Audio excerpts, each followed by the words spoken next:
Թրջկանի, ջրվեժի և մաշտոցի պուրակի ակտիվիստներ։ Սրանք այն հասարակական կազմակերպությունների ներկայացուցիչներն են, որոնք անցած տարի աչք են ընկել իրենց ակտիվ հասարակական գործունեությամբ և հասել նպատակներին։ Արդարադատության նախարարության տվյալներով Հայաստանում ավելի քան 3700 հասարակական կազմակերպություն, 750 հիմնադրամ և 300 իրավաբանական անձանց միություններ կան։ Ակտիվ են դրանց մոտ 15-ից 20%-ը։ Որտեւ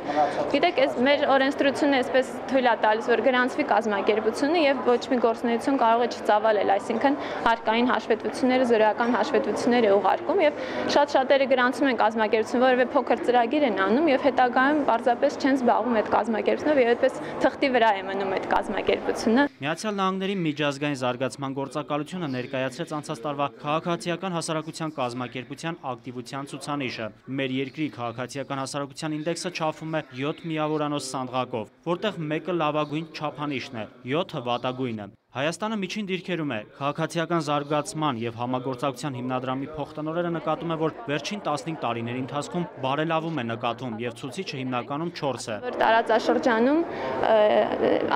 լավագույն ցուցանիշներից ենք, այսինքն Ուկրաինայից եւ Վրաստանից հետո։ Պայմանավորված է 7 չափանիշներով, 7 ոլորտներում է չափում եւ յուրաքանչյուր ոլորտում կան ցուցանիշներ։ Օրինակ իրավական միջավայրում որքանով է հնարավորություններ տրվում կազմակերպություններին գրանցվել, գործել։ Եթե այդ ինդեքսը համեմատենք անցած տարիների հետ, կտեսնենք, որ 1.5%-ով առաջընթաց կա։ Վերջին տարիներին այդ ինդեքսը սակայն չի փոխվում։